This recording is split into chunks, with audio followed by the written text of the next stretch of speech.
Hi everyone, I hope everyone's doing well. My name is Rafi and this is my first YouTube video.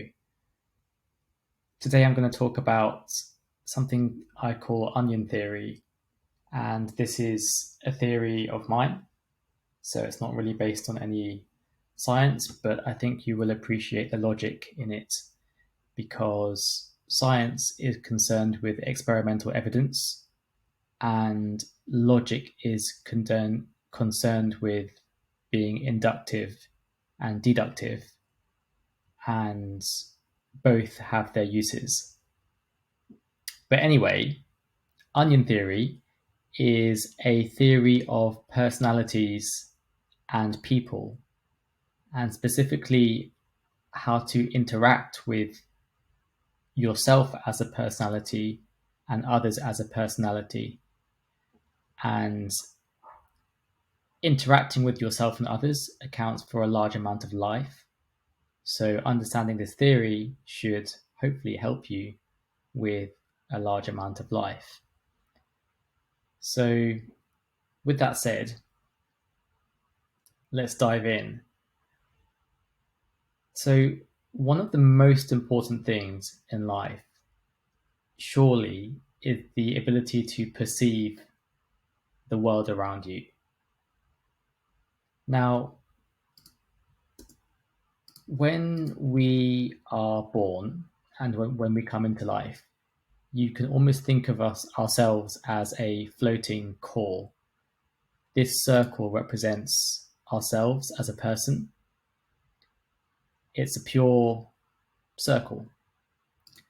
As you have experiences in life, particularly major experiences that affect you, they could be positive or negative,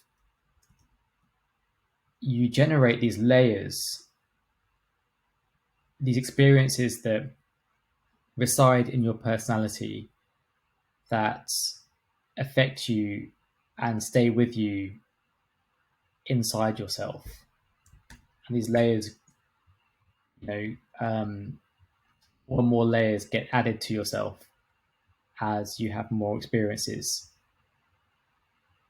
And what happens is when you try to observe and perceive the world, you over time can no longer see clearly. Instead, you are seeing the world through layers and layers of cloud, which essentially create biases and misperceptions and misconceptions. And this is a big problem because uh, you may misperceive the world and therefore take bad decisions. So,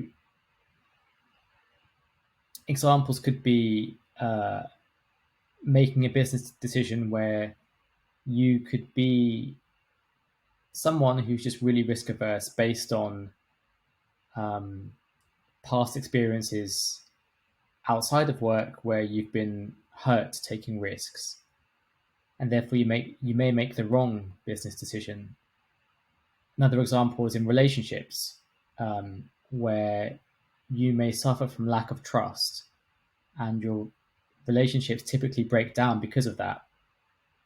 But that may be because of an experience in the past relationship, which may not be relevant at all to the current relationship. And so these issues and past experiences cause layers of our onion to grow. And in many, if not the vast majority of cases, we're not really aware of those layers. And that's what can be dangerous because not only is our perception clouded, but we're not even aware when it's clouded, when it's not clouded, and to what extent it's clouded or not. And so you see what you perceive in the world and in other people is through layers and layers of lenses which you may not even be aware are there, but represent the sum of your experiences and also your natural self and mental capacity and so forth. And so that's important to know, because what you want to do really is work on yourself, self-reflect, conduct inner work to identify those layers and peel back the onion to get to your true self, your authentic self. And the more you can peel back the onion, the more you can see the world clearly and make great decisions in life. We all know, we've all met people who just appear fake, and they're often not even aware of it. And many times it's because they have these layers of their onion. Other times it might not be that they seem fake, but they might just be really hard to understand or really hard to kind of get a grasp of who they really are. And again, these layers of the onion can cause that. Now, in reality, the onion is not, concentric circles. They are hyperspheres. What I mean by that is it's multidimensional. There are, the way I perceive personalities are clouds of different colors and blemishes in these boundaries, and some boundaries are bigger, some are smaller, some are looser, some are stronger. There are holes in some. It's all sorts of shapes and sizes and colors, and that's just how I perceive people and their personalities. It's just a mental model. But that being said, you can see how useful it would be to really understand and get to know your core and eliminate these outer layers where they don't help you. So that's clouded perception. The next really useful use of this model, useful use, not sure about that one, but the next use of this model is in greetings and in social situations. If you utilize this model, it can really help you socially, because greetings are fascinating. If we look at England, for example, we're famous for saying, "Hi, how are you? I'm fine, thanks. Hi, how are you? I'm fine, thanks." And then, using the question, "How are you?" and responding, "I'm fine, thanks," without ever saying anything more. And often people who come from other countries wonder, well, what was the point in asking how are you in the first place? And what's happening here is people are going from their outermost layer, greeting from their outermost layer to the other person's outermost layer. And only that.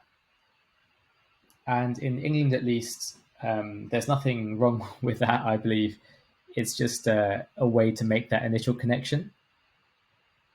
But it's really interesting because in other cultures, you have Namaste in India, and I believe the translation of that is something to the effect of the God in me sees the God in you, or the sacred in me sees the sacred in you.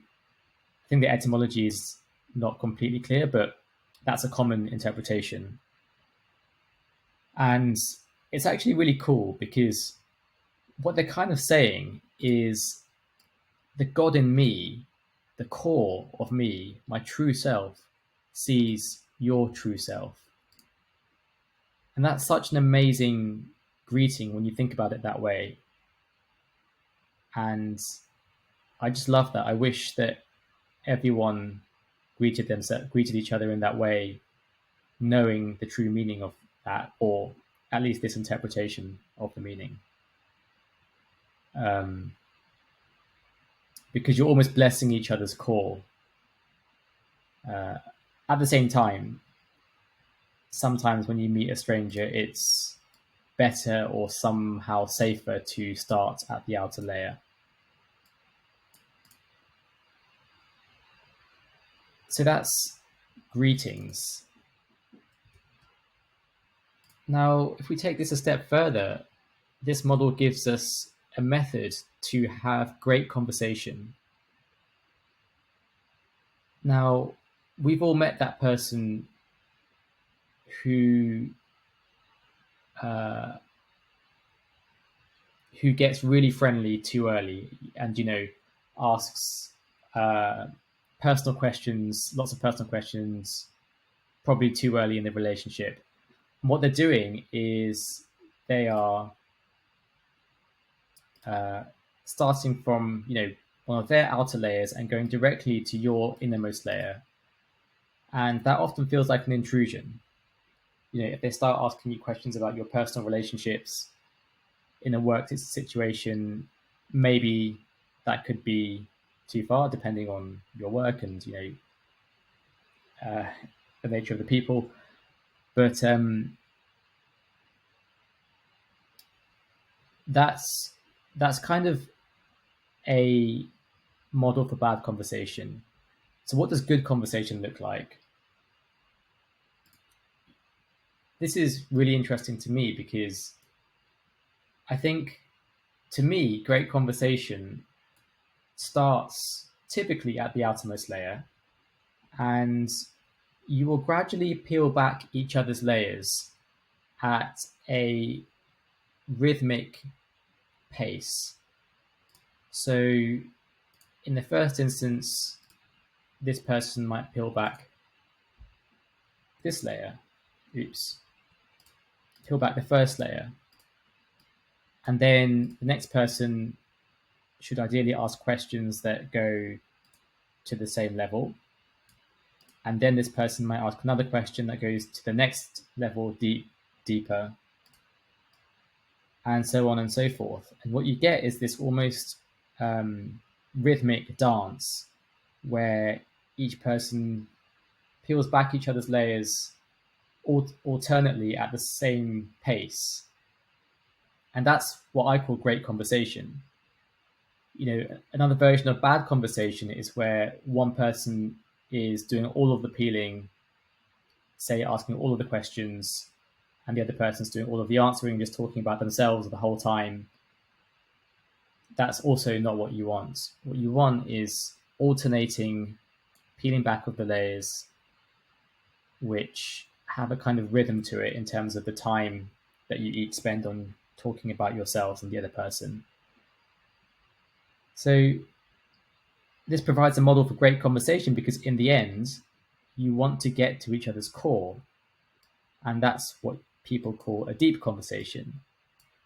And to me, I really enjoy having those really fulfilling conversations with people. That's one of the things that I live for, actually. So,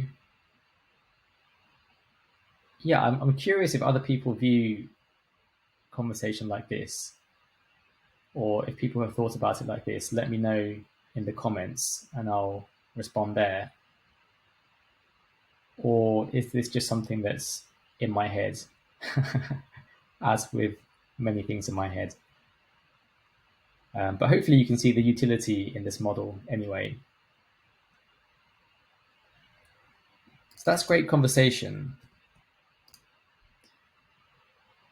Now, a fascinating principle that is based on nothing but my own theory is that people have different levels to them, different layers. And as per step one, what we should be trying to do is to peel back our biases and misperceptions and layers and really get to know, really be able to see from our core.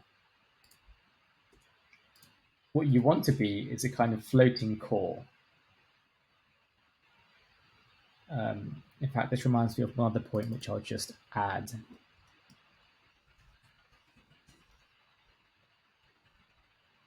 Yeah, let's cover this first. Protection and politeness. So you want to be a floating core because you can then see the world clearly and see other people clearly. But not always. You don't always want to be a floating core. Again, let's take a work situation where you may want to have a layer of professionalism. Now, you might say, okay, but shouldn't you be your true self at all times? And this is kind of a complex question. And I think generally the answer is, in theory, yes. But if you're meeting a stranger for the first time, or a situation demands a lot of politeness, maybe, for example, if there are cultural norms that you're not familiar with, you may want to have extra layers to be polite or to protect yourself. If it's a stranger that you maybe don't like, or someone that you don't like, you may want to have some extra layers around your core. The point is not to have no layers in your onion, but to only have layers that are intentional. Okay, so hopefully that makes sense. So if you want to have some, extra layer that's intentional, that's fine. But apart from that, you want to not have all these extra layers of clouded perception that are based on, trauma and past experiences, and even positive experiences that can skew your perception.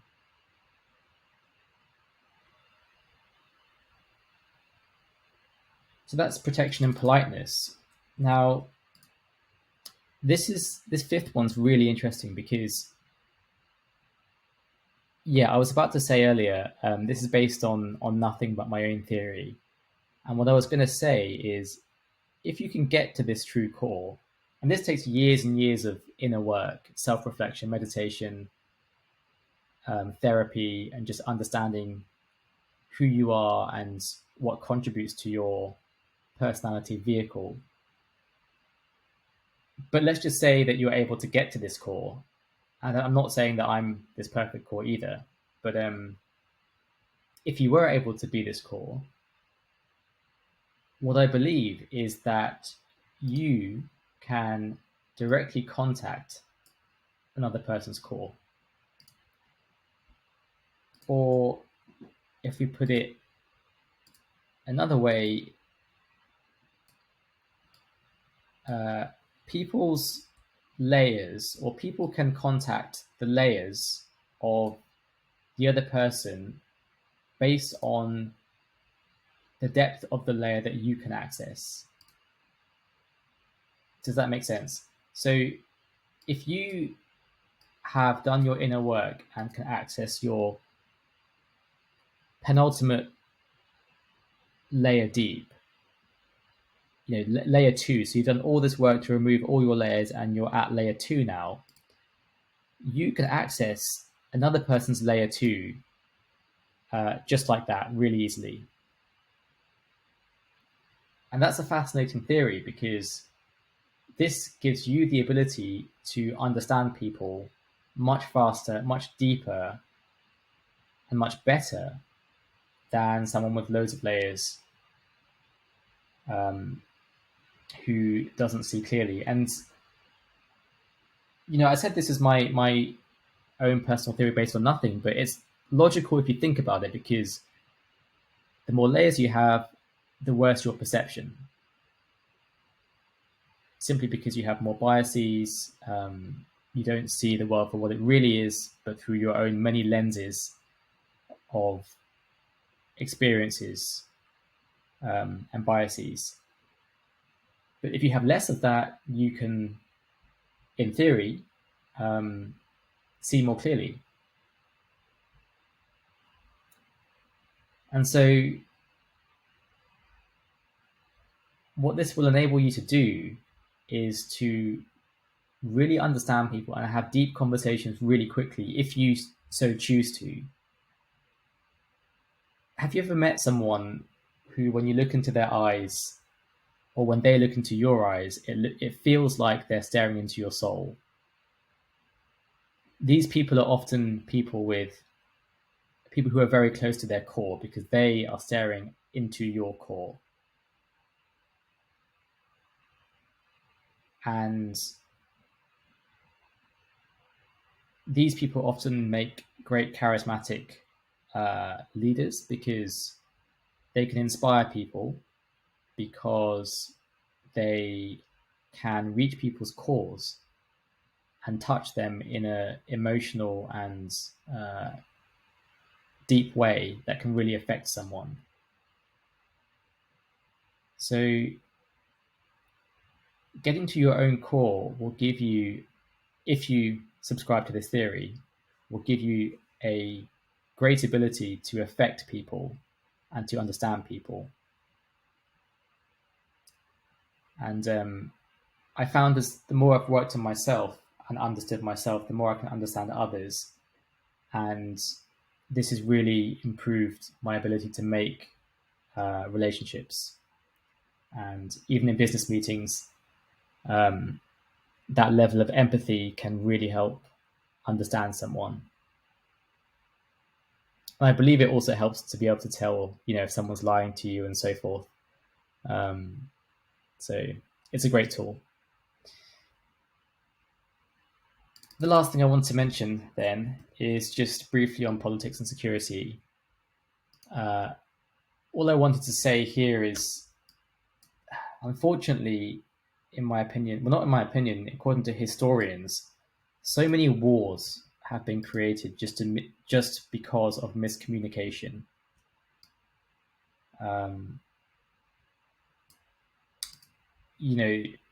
The Cold War, for example, is just one massive example of two big onions with millions of layers and just a complete inability to understand the other party and their true intentions.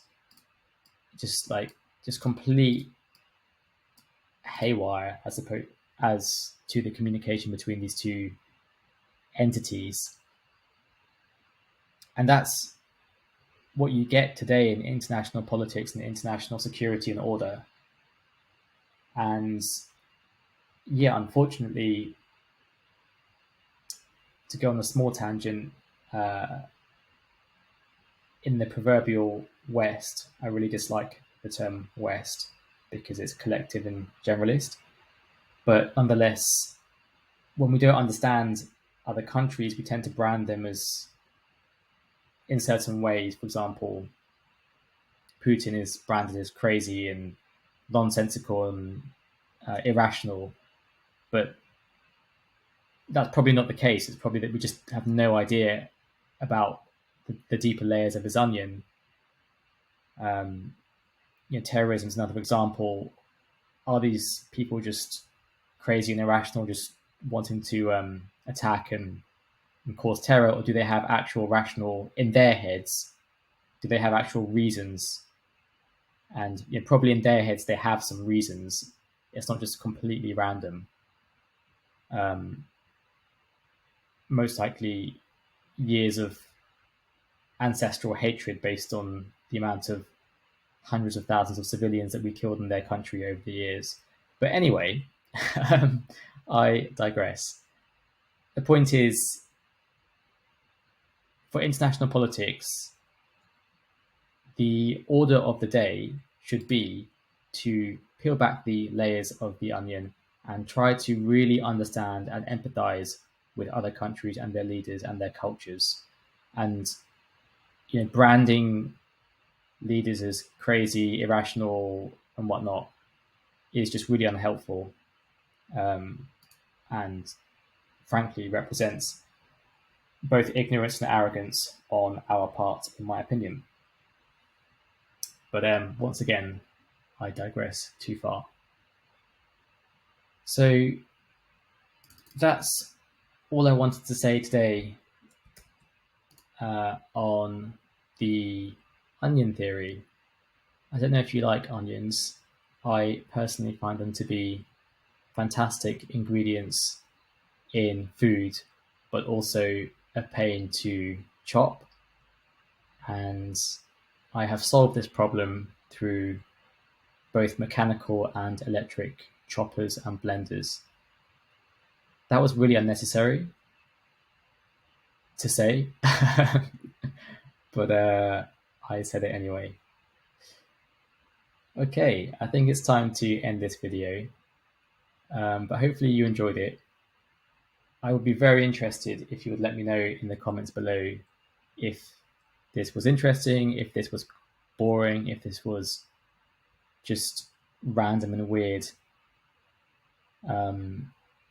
But I've got lots of theories based on the many books that I enjoy reading and just general logic that I would love to share with you guys over the coming, I don't know, days, weeks, months.